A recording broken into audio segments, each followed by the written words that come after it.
Hello, it's Mary Han. I'm wearing these headphones this time, as I think some of the sound quality on my previous videos hasn't been great, so I'm hoping this is going to be a bit better.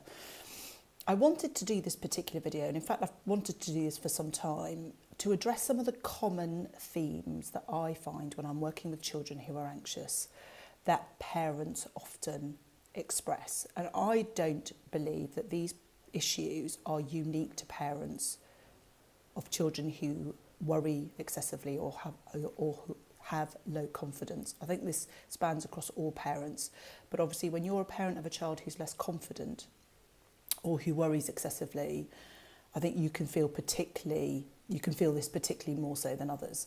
And it's this feeling of this kind of slight isolation, feeling as if you are alone in having a child who worries or doesn't always necessarily do the things that they ought to do in terms of achieving their best selves. So they might be anxious about taking part in additional activities. I'm working with a lot of children that even struggle to get into school each day, that their anxiety is that kind of level. And as a parent to a child like that, you can feel unbelievably isolated. You can feel that it's only your child, that it's a particularly difficult challenge, that it's something that you probably don't necessarily even talk to other parents about, or if you do, it's only a very, very small group. And I have to say, I'm seeing this more and more so, and I think that there are some, in my experience, some common themes that are probably exacerbating this. And so this video is to address and hopefully to reassure all you mothers out there who've got children who worry or who are anxious or struggle generally with their emotions, is that ultimately anxiety, worry, low confidence will affect 1 in 4 children at some point before they reach the age of 16.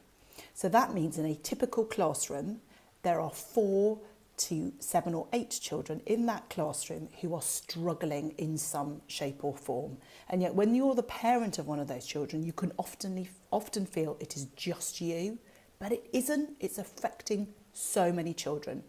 The issue, I think, is that we as parents just simply don't talk to each other about it, because I think we often get caught up in this sort of issue of comparison, feeling that we're not good enough, or that maybe that we're being judged. Maybe it's our parenting, or that people will be judging our parenting because our child is in this particularly anxious or lacks self-confidence. And I would say now to all parents, all mothers of children who are anxious or who lack self-confidence, parenting has nothing to do with it in terms of anxiety affects children indiscriminately. It affects wealthy parents, educated parents, parents who are struggling to make ends meet, children that are in independent schools, children that are in the best schools, children that have every advantage afforded to them, as well as children that don't. It affects children whose mothers work. It affects children whose mothers don't work. It affects parents who are happily married. It affects parents who are in an unhappy marriage, separated or divorced. I really just want to emphasise more than anything else that we have got to take the guilt. We have got to take the blame. As mothers in particular, I see this day in and day out.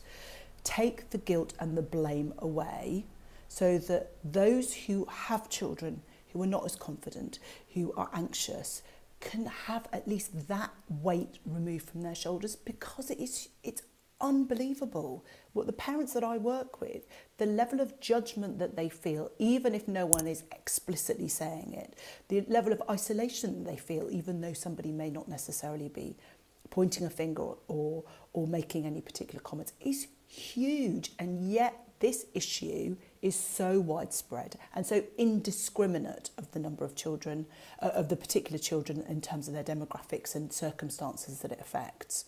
And I do think the minute that we can have honest dialogues, the minute that we can shift the emphasis and the focus within schools and within the conversations that we have with each other as parents, away from the reading level that our child is at, the school that they're going to, whether they're going to a selective school after primary school or whether they're not going to a selective school, whether they're independent or whether they're not independent, which GCSEs they've chosen, which university they're going to. I feel incredibly passionate about this, that we have just got to remove that, because it doesn't matter at the end of the day.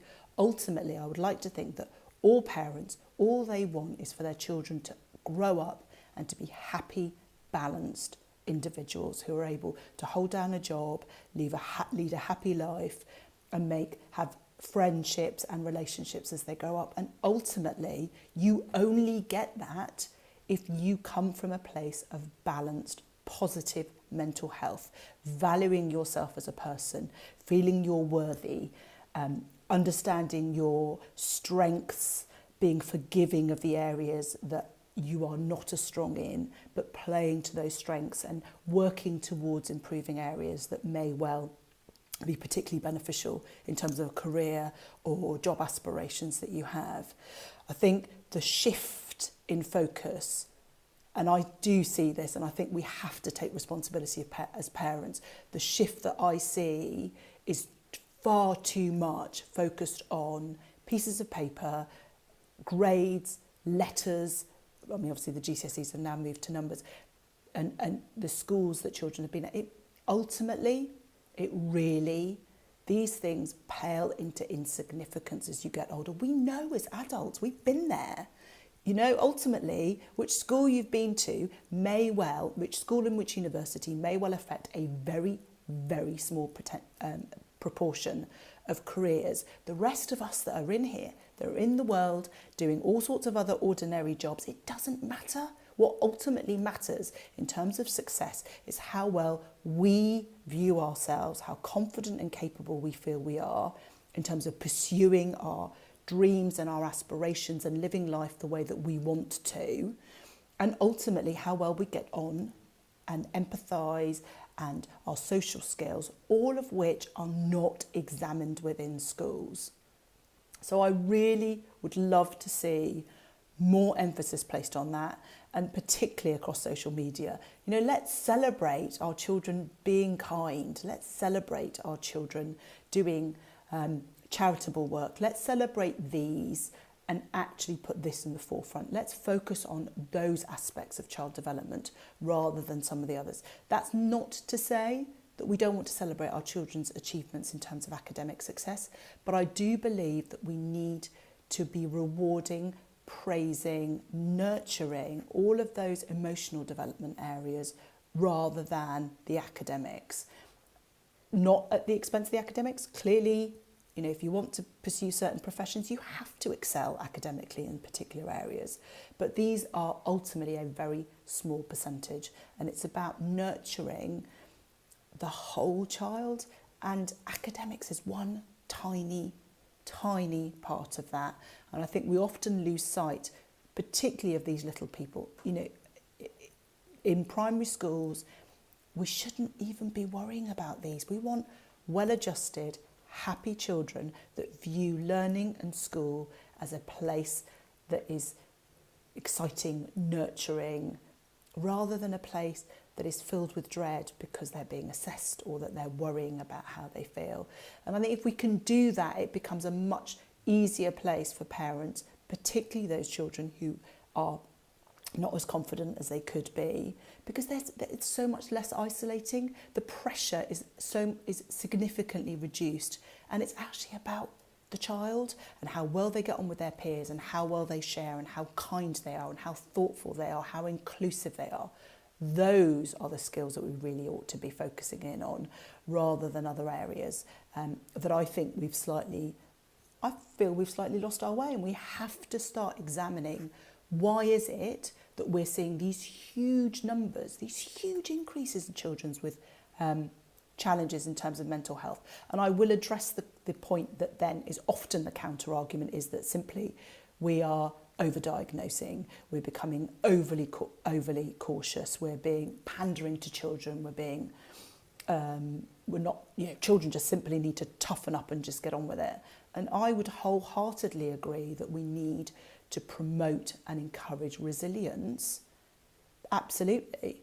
But when you see a child in absolute fear and panic at the prospect of going to school, sheer panic, a child who is for want of a better words, viewing school as if we're asking them to be eaten by a saber-toothed tiger. You cannot say that that is pandering. These issues are real, and it's about supporting our children, but also trying to take that kind of bird's eye view and just say, all right, we're in this situation. There are much larger numbers of children who are struggling, who are finding it difficult. What is it about the environment in which we live in? What is it about the way that we live our lives today that might be impacting that? And how can we collectively begin to start making those changes? And I wholeheartedly believe that it comes from us as parents, and particularly us as mothers, because let's face it, we're there at the cold front day in, day out. We're picking up at the school gates. We're having conversations. We're having dialogues with school. And I think if our conversations with school are all around our children's emotional well-being, our children's welfare, their social skills, how they adapt in terms of different situations, how easy they find it to pick themselves up when things go wrong, how resilient they are, how often do they try to learn a new skill. If the conversations that we're having with teachers and schools are that, rather than how many questions they've got right in their spelling test, which reading level they're on, what level they've got in their SATs and other and all those, which GCSE options they're choosing, then that in itself will then instigate this tide of change that moves us much more to these areas rather than this constant process of assessment, which I just think we've blindly walking into, and the repercussions are on our children in terms of our mental health. This isn't meant to be a political rant. Schools do the best they can. I work with some phenomenal schools with some phenomenal heads who place their children's mental health at the top of their list. And they are trying to make those changes, but they can't make those as heads, they can't make them as schools without the support of the parents. And ultimately, and I will tell you this with my wholehearted belief, ultimately, if you have happy children in an environment where they feel safe, where they feel nurtured, where they feel valued, where they can make friends easily, where they can pick themselves up, where there is no fear of failure, these children will excel. They will get the great SATs results. They will get the best GCSEs, because that is the byproduct. But the focus must be on encouraging that positivity towards learning and that resilience and that general love of learning. And that only comes from a focus on well-being and not a focus on academics.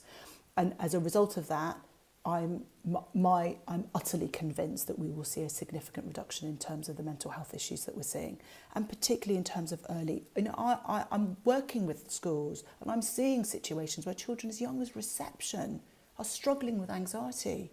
They shouldn't be struggling with anxiety. They should be having conversations about whose turn it is to play with Thomas the Tank Engine or in the dress-up corner. They shouldn't be having concerns about going to school and being anxious and worried about their performance and how well they do.